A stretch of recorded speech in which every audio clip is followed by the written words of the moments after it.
Hello, everyone. My name is Tom Devine. I am with Murideo, and along with Jason Dustle today, I am going to be going over the new 4K Field Test Monitor. It is a 7-inch, really cool screen. You can see it there right behind Jason. And what this thing is doing, it's built to handle 4K. It's built to handle HDR. It's able to as Jason will show you later, get pretty close on color accuracy, and it's going to be a really great tool for integrators as they're testing infrastructure, but as well as upgrading that rack to give a really, really professional piece. You know what I'm saying, Jason? How you doing today? Yeah, I'm good, man. How are you doing, Tom? I'm doing excellent. I'm doing Yeah, excellent. this is one of those tools that you don't really realize you need until you see it, and the Yeah, fact that you can pick this monitor up, you can go over to the rack, you can plug things in. It's got a battery capability, so you can walk around the project with it. It's really light, it's really handheld. So when you're troubleshooting and doing things like that, instead of lugging your sources and displays around the project, you can just grab the little monitor, take it to where you need it, and then do some testing right there on the spot. It's a very, very cool little piece. I agree. So Yeah. today, guys, what we are going to do is we're going to go over it. We'll show you a little presentation, just give you the ins and outs of the piece. Jason's going to actually show you some testing. As you can see, he's got the coveted 7 generator behind him there with the Murideo monitor.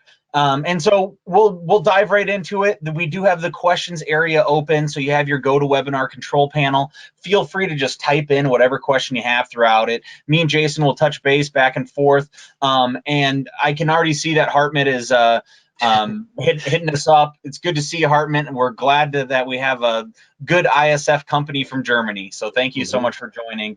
We'll get right into this though. So as you guys can see here, this is what you're looking at. This is going to be the monitor, 7-inch screen, kind of showing you exactly what you get, right? Well, this is also a built-in signal analyzer. Now it has some light analyzer features, so if you are used to our 6A, it's not going to give you that full analyzing suite, but it does just give you some quick information, which you can see right here on the screen. So in the top right corner of the monitor, this monitor will tell you what kind of signal, the resolution, the timing, the bit depth, the color space, HDCP, if there's HDR, and then what type of audio it's coming through. So it does give you that analyzer features. You also have a little meter here, as you can see in the bottom left corner, to actually visualize the signal that's coming through. And it has HDCP support, battery adapter on the back, which we will get into heavily in this presentation, full EDID management, and then HDMI loop out. So we'll cover all the reasons why you want to have those as we continue on throughout here. But we'll put this in here. This presentation will be available for download on our website, so you guys are able to just go and download this, so you'd be able to look through the features and the specs as much as you wanted. This is going to be what you actually get with the device. And Jason, you're using the stand right now, right? Yeah, I'm using the stand. What's really cool about this is you can use it on a stand, kind of like what you might see back here. But one of the things I'm really excited about for this product is to be able to use it in a rack eventually. So if you've got a big distributed video system or just a big giant AV system powering maybe like a dedicated home theater system, you can actually mount this monitor in your rack and use it as kind of a almost like a client monitor or a proofing monitor, or just so you can look in the rack and you can see exactly what's going out to the projector. So you can use it almost like as a confidence monitor to make sure that your signal chain's intact and that the correct video is getting over to the projector or to the display. Oop, I lost you on audio, Tom.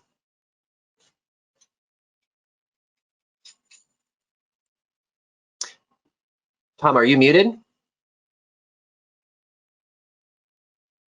Yeah, somehow I got muted. It's okay, there you go. But I agree. What I was saying is there's, the one of two ways to use that, and that's, with the integrator, testing infrastructure, walking around, that's going to be the one. But in the rack, permanent solutions, this is going to, bring that to the real professional level. You can have local confidence monitoring of any zone directly at the rack without having to walk around to those different zones, it's going to be a really different, a real game changer. And then just think when your client actually looks at the rack, instead of just seeing a line of black boxes, he gets to see some of the pictures that are coming through it. He goes, Yeah. oh, you really, you guys are pros, you know. And so Very it's cool. a way for you to really amp up your system. No doubt about it. And so this is what you're going to get. You have the stand here, the HDMI cable, power, and then here's your battery adapter. So here's the monitor. You can put your battery adapter on it and walk around, or you can put your stand on it as Jason has it there. This battery adapter is going to take, yeah. Sorry, do you have your screen shared right now? Yeah, I do. Oh, did it turn off? That's okay. I can only see our two cameras, but maybe. Okay, there we go. There we go. Okay. Perfect. Can you see it now, Jason? Back in action. Yep, back in action. Yep, you got it. So, sure. So this is going to be the monitor right here, the stand, the battery pack, the HDMI, and the power, as I just said. Sorry, you guys couldn't see that. That's okay. I've got the battery pack here too. Just if you want to show anybody at any point, I do have one here. Yeah, definitely. I mean, definitely hold that up, and as you show on the picture that on the screen that you guys would be able to see right now, this is going to be just kind of a close-up so you can see those functions. And you know, Jason, if you want to grab yours and kind of bring it up, or you know, kind of show them on top where those are from the, because we're looking at the back. But that menu button, that's going to be a button as well. So you can actually, even though it's a wheel right here that you can wheel around, you can actually press it down, and that's how you select things in system. And then there's an exit of the menu, and then a function 1, 2, and 3 that you're able to set. But this is how you're going to get into EDIT, and what are some other things inside that menu system that you would get into, Jason? So let me, can you see my other camera here? Let me see. Cool, we're doing some dual camera action here, guys. So you can see the, okay, so when I pop into this menu, we can do all of our aspect ratio adjustments. There's check fields. You can turn color off if you want to, and just check your luminance field if you want to. You can flip the image over in case you're mounting this in a rack and you have to flip it upside down for some reason. From there, you have a bunch of actual video controls. So one thing I do want to point out about this monitor, I was doing some tinkering with it last night, and I thought to myself, hey, this is a cool little monitor. I might as well put a meter on it and see, you know, see how accurate it is and see how good the color fidelity is and things like that. And what I actually found, guys, and we'll look at some graphs here in a little while, but the monitor itself calibrated really, really, really well. So I'm almost thinking not only is this maybe a technical piece for somebody who's doing troubleshooting and normal integrator type work, but you know, if you're a calibrator and carrying this monitor around, not only for proofing and for verification that your signal chain's intact, but you almost have like a little monitor here in your hand that you could look at some test patterns to verify. You know, if I look at this monitor and it looks relatively close to how the TV or projector looks, then I know that my calibration is good. So as you go in here through the menu of the monitor, you'll see there's tons and tons of adjustments here, like almost what you'd see in a television: brightness, contrast, color, tint, sharpness. Then there's a color temperature adjustment to where you can pick between some different presets. You know, there's like 6500, 9300, 7500, and then there's a user setting. So guys, check this out. If we go to the user setting, scroll down a little bit, we've got red, green, blue gain, red, green, blue offset. So if I wanted to use this almost as like a little reference monitor, I can calibrate it. And we'll look at some graphs later, guys. I was very pleasantly shocked at how well it calibrated. But other than that, you've got a couple of different menu selections over here. You've got your volume control and your level meter, which is down in the corner when you're monitoring your audio. And then there's just some basic setup function here as well, doing some EDIT stuff in here.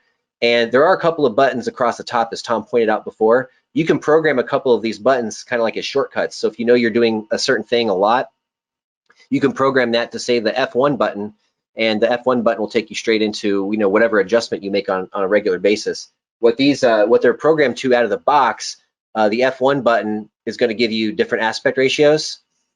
And then the F2 button, and again, this is just the out-of-the-box default settings, but the F2 button will bring up your volume monitor there in the lower left corner. So just a couple of really simple buttons across the top. The wheel is nice to navigate through the menus, and that's really it for the top. It's a pretty simple design.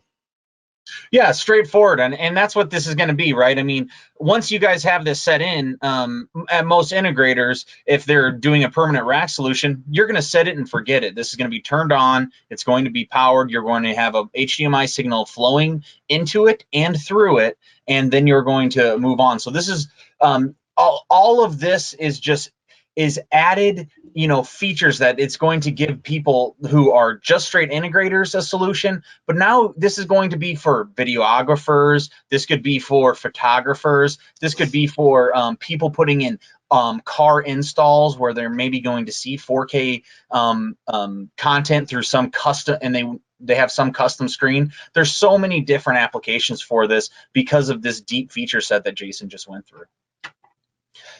So let's carry on here. A close look at the bottom. I'm just going to run through it left to right. So right here, you're going to see this is the power port right here. Then you have the HDMI input 1, and then you have your HDMI output, and that's going to loop out any signal that's coming in here. It's going to automatically output right here, and this is so that that signal can continue on to the next zone. We have a USB input for you can play content, or you can for firmware updates if anything happened in the future. And then we have a headphone port, 3.5mm jack that you'd able to have actually a local headphone support. And then we have 2 little holes here. That's where the audio will come out. So that's a close look at the bottom of it. And here we're going to just take a look at, just in the most basic way, the how you would connect this. So you have a 4K source. Maybe it's a generator. Maybe it's a Apple 4K, maybe it's a, you know, maybe it's not a 4K source, maybe it's a old, you know, a dish box or an old DVD player. Well, it doesn't matter if whatever source outputted, this display will play it up to 4K 60 content. So if it goes through an entire distribution system, now you can test your distribution system, make sure that that 4K content is playing clearly on your display here, and then you're able to see, you know, what signal is coming through to make sure that distribution system didn't convert anything or downscale or downgrade anything that you didn't want it to. And then here's the in the rack solution. This is what Jason was talking about right at the beginning, but it really is a way to really class up your installations and give your customers something that's exciting in their local rack. And then also for you, let's say this is part of a digital signage menu system and you're on contract to come back and check on it once a month or give it updates once a month. Well, now you don't have to go around and set it and then go look and make sure that it's working and then go back to the rack and then work on it a little bit and make your changes, then come back again. No, now all you would have to do is just go to your rack, make your changes, check your confidence monitors right here, and then you know that whatever is coming out of this this test monitor, this new Murideo 4K test monitor, that's the same content that's going to be displayed out during your installation. Just simply a really great way to use this. And so, as you can see, this is just a closer look of the information that you can see in the top right corner. And what that does is, by allowing you, once you buy this 4K field test monitor and you're now using it on a normal basis, you have a generator, maybe you have the Murideo 6G, maybe you have the 7G, maybe you have your own device that you like to use as a source. Well, now you have this option where you can actually see in a 7-inch screen. You can set up Roku menus with no problem. You can set up any menu system, see it very clearly, confidently get that signal all the way to go through. So that way, once you know you left your installation, everything is going to work properly because you took the time to make sure that infrastructure worked properly, that we're getting the correct signal, and you're able to see that with this device. That in turn is going to give integrators the ability to turn around those installs quicker, not have to chuck and pluck, but also, you know, give that company more installs, better word of mouth, show that you have a professional rack, and then all of a sudden you find your bottom line going up as well, the one thing that we're all looking for right now.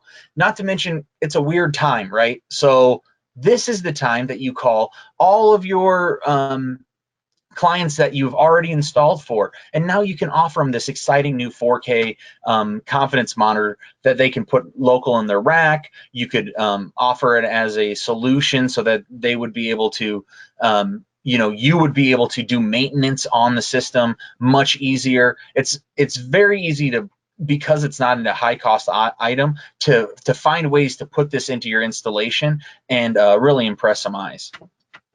Hey, Tom. And then portable testing, Jason. You have it on the stand, but you can just carry it around. I mean, if you just, let's look at this picture here. I mean, if you just had it like this, you can just hold it, grip it, and rip it almost. It just is a great tool for that. And the way that you would do that is with this battery pack. And this is going to be an NPF style battery. This is a battery. I'm a photographer and a videographer in turn, so I'm definitely going to be using this piece. And I have these batteries just laying around. You can find them at Target, Walmart, Amazon, any big box store. Sony first developed this for their cameras, but now they're used by essentially everybody. So it does not come with its own battery, so you'll need to pick one up from wherever you like. You can find ones that'll work for 5 hours, and you can find ones that'll work for 15 days. So it's really up to you on where you want to go with the battery. But once you have that, now no matter what, you can test that infrastructure. You're getting into a place where you have the framing is up, you're pulling wires, the sheetrock is about to go in, but after you pulled those wires, there's no power anywhere. How can you test that infrastructure? Well, with a 6G in this, that's exactly what you're able to do. You can set up your whatever runs you need to set up, put your 6G at where the source is going to be, generate a test pattern of whatever signal flavor you want, 4K 60. Then we bring it over to this Murideo monitor. After you know that you've seen that signal, that it's getting the correct signal, that it's stable, now you can confidently put that sheetrock in, let all the finishers do their job, and once they do their job, then I was just told that my webcam is getting bad because my bandwidth's low. So I'm going to turn that off for the time being here, Jason. That's okay. Tom, oh yeah, go ahead. Just to kind of add to what you were saying, a lot of portable monitors that I've seen in the past and worked with in the past, you end up having to carry around like a separate battery pack. So it's something you're carrying maybe on your shoulder or in your backpack or something. What I really thought was interesting about this is this plate actually mounts to the back of the monitor, and then the battery just sits in right here. So you're literally carrying the power supply and the monitor around in one hand. So there's no extra need for battery packs and things like that. It bolts with these 4 holes. It bolts right to the back of the monitor. Yeah, that's just so nice. I mean, it's just so handy and quick. And then integrators can, really just put it anywhere, and bring it anywhere they need to be. And then what this does is once that sheetrock's up, now an integrator goes into the system. All they have to do is hang the panels. They hang the panels, and they know that their infrastructure is sound. It really can. That's going to allow integrators to do more jobs, get done with the current job quicker, schedule your jobs in a faster manner, and in turn increase that bottom line as well. So it's really a win-win. And as we said, it's ready for anything with that loop out. So me and Jason kind of went into that loop out as well, but it is important to tell you that if you send 4K 60 here, it sends unimpeded 4K 60 here. Whatever signal's coming in, it sends an unimpeded signal. So having this monitor in line is not going to disrupt, is not going to cause problems. And you can trust that by, this is a Murideo piece. What Murideo does best is HDMI testing, troubleshooting, and calibration. And this is a great, great piece to fit right alongside all of our other offerings. And specifically our generators. As Jason, he has the 7G here. This is your setup right now, right, Jason? Yeah, so what I've got right here is a 7G into the Murideo 6 monitor. The loop out is going over to this 55-inch OLED. So if I'm using this as a proofing monitor or as a confidence monitor, I would just want to show you guys how seamlessly this happens, kind of uninterrupted. What we're looking at right now is just a plain Jane SDR SMPTE color bar pattern. But if I go over to the 7G, I'm going to pull up one of the Spicy Pixels 4K HDR videos that's in the 7G. So let's go to here.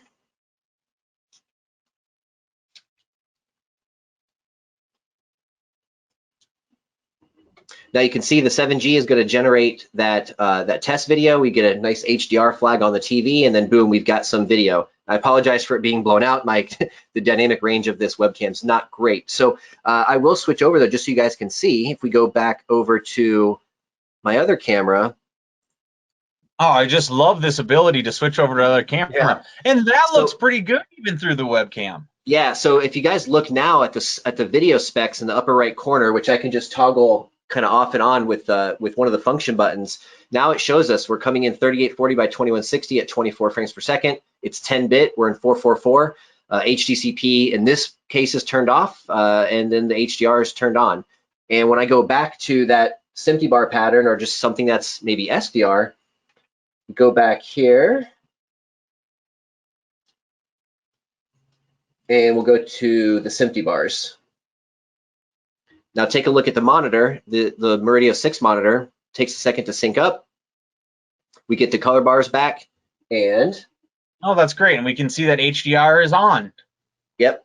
So it'll tell you live exactly what's going on, regardless of the type of test pattern, whether it's SDR, HDR, however I configure the 7G, whatever the output of the 7G is, I can see on the SIX monitor. And what's so important about that is if you're in a situation where you're setting up a system initially or troubleshooting a system, if I walk into a rack room and I push the button on the, maybe there's no HDR on the display. That's a really, really common call that we get.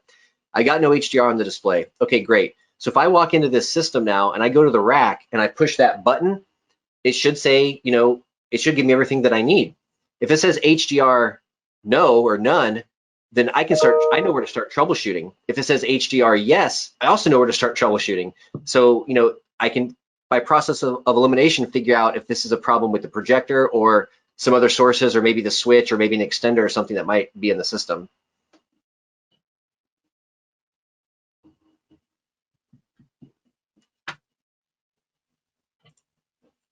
Yeah, so cool. Really cool. Yeah, let me switch cameras back here, and yeah, we'll continue on with the PowerPoint.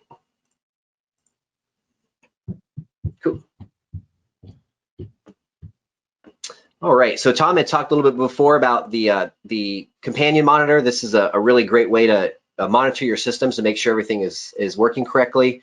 Tom, what do you have on the next slide there? Yeah, so we're just showing here that it's also able to work with the 6. We show it with the 7. The 6 is a great companion, so a lot of you guys may already have a 6, or maybe you already have a Fox and Hound. Well, this is a great companion because I know that even if you have a 6A or you have the Fox and Hound with the analyzer, if you do need to actually see what's going to be on the screen, those screens are pretty small. So teaming this up with the Murideo is going to still give you a lot of great features. Now you're going to lose the cable test. You're going to lose some different things that a lot of integrators are going to like. So you're going to want to, it doesn't make those other tools unnecessary. But if you didn't want to spring for the more expensive products of a 6A and you can sacrifice a little bit of the analyzing features, now you're doing point-to-point testing. Just like the 6G and 6A, you need no you need no power at all, run completely off batteries, and you can send those 18 gigabit per second signals anywhere you want in your system. It really is a great tool with the 7G, just like Jason's doing it, or like with the 6G. Because this can do 60 frames per second. You can handle new movies like we're showing here. The Gemini Man or Billy Lynn's Halftime Walk is actually playing in 60 frames per second. And then there's quite a few video games now. If you're playing on one of the Xbox Series X or the new PlayStation 5 that'll be coming out at Christmas, or you're playing on the PlayStation 4 Pro or the Xbox One X, then you are playing 60 frames per second 4K, and this monitor would be able to handle that. So what that really means is now you have a distribution system inside a home. The person goes to put on their gaming console. You have this connected. Well, if you had a kind of monitor that in this exact same place that was placed in a rack locally, and you tried to put 4K 60 content through it, that person would turn on their gaming console, and then just like this picture, this guy would be playing his video games and nothing would be on the screen because it wouldn't be able to pass. But because this is from Murideo, because we've been doing 18 gigabits for now 5 years. This is old news to us, so it's going to easily pass those signals onto the zone that it needs to pass it onto. So here's your quick applications. It's going to be the Pro Integrator. He's going to be in the field testing, and then it's going to be that permanent rack solution. But another great solution that we didn't talk about is bench labs. Let's say you have you're an integration house that has enough time to test your cables and products beforehand. Well, now you can put this right on your testing bench. Maybe you're a manufacturer and you're dealing with HDMI signals all the time. Well, this is a perfect way that you can move around, you can knock over, it'll still work, a rugged test monitor. And then for security cameras, we all know that in today's age, a lot of customers are opting to have a 4K security monitor. And what happens is when you put that 4K security monitor through your infrastructure that was built for very, very low bandwidth closed caption TV or closed circuit security, it's not going to pass the signal. So having this monitor, having your 4K setup, this is a perfect solution for security systems. And then, as we said quickly before, automotive places. So go to our website. You can see plenty of information. Jason, is doing an excellent job of showing us everything that we need to see with the monitor in person. But I did want to go to the website here. As you guys can see, I'm on the website, and I don't know how well this is going to work. I asked on the first viewing of these today, and they said it worked pretty well. So I'm just going to play this video. I hope you guys enjoy.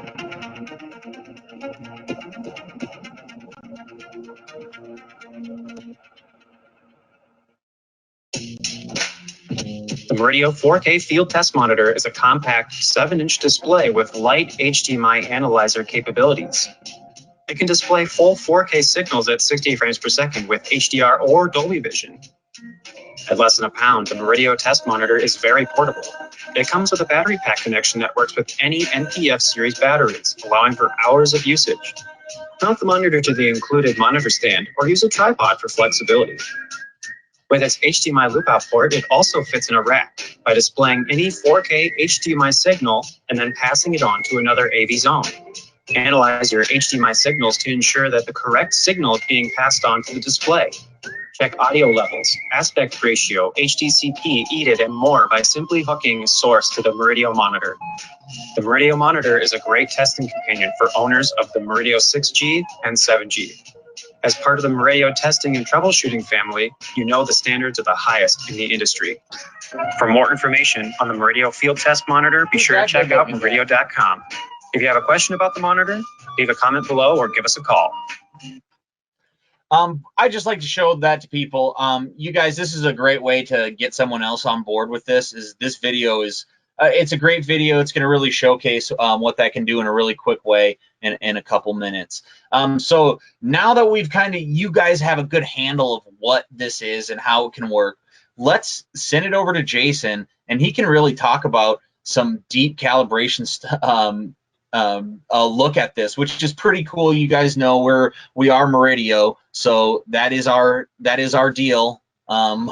We love calibration, and everybody knows that nobody loves calibration more than Jason himself. Oh, so as soon as he got this 7-inch monitor, he was on it. Yeah, so just being a picture quality guy and stuff like that, my first inclination was, how does this thing measure? Could I potentially, as a calibrator, is this something that I could potentially use as a reference monitor? And quite honestly, guys, I've tried this in the past, and we've tested a lot of these little 5 and 7 and 9-inch monitors, and most of them are just these really inexpensive, kind of off-the-shelf monitors. We spent a lot of money sourcing the actual raw screen out on these things, and all the guts and software, of course, behind it is all us. But the monitor itself really calibrated really, really well, and I wanted to share some of that with you. So just as somebody who's doing mostly calibration work in the field these days, this is certainly something that I'd want to consider to carry around with me, not only for being able to prove the system is working correctly and do things like that, and the battery powered functionality and being able to just take it wherever I want. But you know, if I'm working on a big giant home theater system and I want to do something like check skin tones, just real quick off the bat, you know, I could look at the projector screen and I could look at this little reference monitor and I can immediately tell, yeah, the skin tones are a little off. Maybe they're a little too green or a little undersaturated or anything like that. So I wanted to show you guys some of the results that that I came up with when I calibrated this little guy. So I'm going to turn off my camera and I'm going to share my screen. And guys, give me just a moment, and you guys should see. All right, so now we can see your desktop background, Jason. Okay, great. So let's take a look at some of these images. So Here we go. Yep. Real quick, out of the box, right? As a calibrator, you're always concerned about how's the out of the box performance. And in most cases, especially with a consumer television, you'll see that it's in like vivid mode or energy savings mode, and the grayscale's all jacked up. And so we've just kind of been conditioned in the last 20 years to you know, to just expect kind of bleh when it comes to the picture quality out of the box. So I just want to give you guys a quick glance here. Now this is with, you guys probably saw some presets before when I was flipping through the menu of the monitor. There's a preset in there called 6500K, which, you know, if you've been through ISF and you've done some calibration work, that's typically the correlated color temperature that we refer to when we talk about the correct shade of white. So what we're looking at here in this graph, this is the mix of red, green, and blue to actually make the white and make the grayscale. And normally what we see on an out-of-the-box monitor is the blue will shoot way high, the red and green will shoot way low, and it's just kind of a mess, and that's the job of the calibrator to fix it. But in this case, this was shockingly surprising. The grayscale was actually pretty good across the board. There was a little bit of excess red in a few places, but in general, this is a very good linear grayscale, and I was very surprisingly shocked to see this. You will notice too, there's a gamma curve down here, or a luminance curve. And again, this is out of the box before any adjustments were made. So before black level, white level, luminance, all those things were adjusted, but it still tracks pretty well. You know, there's some room for improvement there, but it's not too ridiculous like what we see a lot of times. And then when we look over at the color gamut, guys, look at this. The X and Y coordinates for the primary and secondary colors is like bang on. And this was a very big shock for me to see. Of course, you know, there's some luminance errors, but you know, this is the kind of the out of the box performance. So after the calibration, we'll look at the post calibration report, and I couldn't really get it perfect, and that's not always the goal. The goal is improvement. Some monitors you can make perfect, just depends on the quality of the monitor, how many controls it has, and things like that. This has a simple 2-point white balance and no color management. Now, with that being said, with just a simple 2-point white balance, we were able to get rid of that excess red. And I did notice right away too, out of the box, skin tones and the grayscale, and some things did look a little pink. So this was a visible error. It wasn't one of those situations where it's so close it doesn't matter. It was close, but not quite close enough. It was still visible. So we got rid of the red errors. You know, there's a little bit of blue in here, but you know, way better than being a little bit red.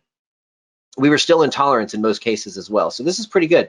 After setting white level, black level, and the backlight, you know, we got a nice smooth gamma curve. The primary and secondaries were still good on X and Y for color saturation and tint, and the luminance errors were improved greatly. Now, there was no color management system in this little monitor, so I couldn't really do much more to fix this, but comparing it to how it was before, huge improvement. A couple other things I wanted to point out too. This little guy with the backlight at full tilt and calibrated, we're still 120 foot lamberts, which is a really bright little monitor. So if you're using one of these monitors, as Tom said before, this monitor could be used for videography or photography, or you know, maybe you're an AV guy, but you're doing outdoor events. It's really important to have a bright screen as your confidence monitor when you're in an outdoor event. If you've got a really bright sunny day and this monitor is only 40 foot lamberts, you're gonna have a really hard time seeing that confidence monitor in an outdoor environment. So the fact that we can get up to 120 foot lamberts on this thing was very impressive. So it's a very powerful little light engine here. Another interesting graph that I always like to look at are the saturation sweeps. So we're looking at how well the monitor tracks each color from white, meaning no color, all the way out to fully saturated, red, green, blue, cyan, magenta, or yellow. And these little boxes that you see are increments of 20. So this is 20% red, 40, 60, 80, and 100. Now, as you guys can notice, again, this is something that I was pleasantly shocked to see. after the calibration, these targets were very, very close to being perfect. In fact, some of them were bang on. Some of the cyan colors, the early shades of green, yellow, red. Red gets a little undersaturated as we go out. But guys, this is very, very impressive. These are some of the results that we see on some high-end home theater displays and TVs and projectors. We take a look at another important one. This is the color checker test, one of my favorite tests in CalMan. So these are kind of randomized patches of different Pantone colors. Pantone colors are just colors out there that exist in nature. They're sort of standardized. So what we're doing when we're running this test is we're giving the TV or the display a bunch of different colors and basically asking the TV, how accurate do you re-display or reproduce these colors? So what you can see here, all the little squares are the targets, and the little dots are where the TV actually, or the Murideo monitor actually measured. So if you guys take a look at this, the delta errors here are very, very, very low, especially right here around skin tones, which are really important to us humans to see skin tones correctly. Now, these numbers will make a little more sense to you if you've done some calibration work before, but these numbers indicate how big the error is versus the color being perfect. So if we take a look at, say, this blue color right here, this looks like 100% saturated blue. If that delta error is under 3.0, that typically means that to most people, the error is invisible. So that was really our biggest error, was that blue at 3.1. The average of the entire color checker test had a delta error of 1.8. So guys, we're getting down to like almost reference quality color here. So that's why I said before, and I didn't even think about this when this monitor first came out, we can use this in some ways at least as a little reference monitor. Now, would I use this in a studio if I'm calibrating for HBO or Netflix? No, we need something that's definitely a lot more accurate than this. But if I'm doing TV calibrations in a home, or if I'm working on my own TV, or if I'm in a big theater and I just want something to just glance at for reference to make sure the skin tones are good, or make sure that red looks correct or green looks correct or anything like that, I can certainly do it. So not only do we have all these other functionality things built into the monitor, analyzing functions, being able to rack mount it and use it as a confidence monitor, but I'm thinking about now adding one of these to my calibration kit too, Tom. So yeah, that's kind of what I saw last night and came up with last night. So we kind of by accident, I guess you could say, found another use for it, and that is a little reference monitor. Yeah, really cool, Jason. Seeing that and seeing the results that you came up with. I couldn't believe it. It was just like, wow, I can't believe this little, not a lot of money, little monitor performed this well. It was really cool to see. Yeah, that's absolutely excellent. I'm going to take over the screen here real quick, sure, Jason, and just run these guys through. Go for it. Let me see here. And I'll turn off my camera so they're not staring at me while you're showing the rest of yours. Oh, I think I'm not labeled as presenter. I got to change myself, Rick. There we go. There you go. And boom, there you go. Okay, so guys, this is going to be back to the website. We're at murideo.com, and what I just wanted to run you through is the resources. So if you go to the main page and you go over to the resources tab, we have a manual, a quick start guide, the warranty. We'll get this presentation that we're doing up here as well, so that'll be available. But really, this is going to allow you guys to dig a little bit deeper into this product, see if there's something that you wanted to had another question about afterwards, or something came up. Then all of this is available, so you're able to see all this information. It's completely available to anybody that would like to look at it. It does have a full manual. It's going to break down everything you needed to see in that menu system as well. So definitely, if you have any other questions, you can always review this presentation or this webinar by visiting our website and going to the training page, but also you can just pull up the manual and see that. And then we also have just this flyer. So these are available for everybody that would need it. If you guys do want to purchase one of these, we are shipping these now. I know a lot, as you know, the world's kind of upside down right now, but Murideo is still pushing strong and holding strong. We are shipping now. We are ready to shipped to you, so you can start playing with your 4K test monitor whenever you want to. If you guys had any follow-up questions, put them in the questions tab now. If not, you can always send it to us later at info@murideo.com, or directly to me at Tom@avproglobal, at Jason@avproglobal.com. And we'd be happy to answer any questions you have about it. If you're looking at purchasing one, contact us or go to the buy section of our website. It'll show you which distributor that you can purchase one in your local area. If you don't have a distributor, we'd be happy to get you one. Just contact us directly and we can do that. So it looks like we don't have too many questions here, Jason. Was there anything else that you had before you wanted to wrap up? No, I'm just really excited. I've got a little project here at my house that I've been working on for a few weeks, getting some of my AV equipment off the wall and into a rack and into a closet. And you know, I'd like to probably incorporate one of these myself. So it's a cool little piece. I'm excited to see it in some systems. And you know, I gotta say, I mean, I've seen a lot of really nice high-end systems in people's homes before and stuff like that. And when you walk into that rack room and you got all those, you know, all those different amplifiers and preamps and sources and all those things nice and dressed in the rack, and great clean wire management, and you can just look right there on the front of the rack and see exactly what's going out to the display. You can do all your troubleshooting right there. You can hit the info button, find out what type of signals coming in. This is going to be a very, very cool little inexpensive, easy to use piece for integrators, calibrators, and as you said, you know, using it for photography, videography, any need you have for a little monitor, this should be able to serve just about any purpose you can think of. Yeah, I agree, Jason. I mean, it's a really cool piece. You know, we've actually been shipping for 2 weeks, so I've already talked to some people that have got it in their hand. They're loving it. We know that you're going to love it as well. But thank you guys so much for joining. It looked like there was one question about what the cost was. We'll be happy to reach out to you about that later. If anybody else has questions about the cost, just please contact us, and we'd be happy to help. We hope you guys have a great day, and stay safe. Thanks, everybody.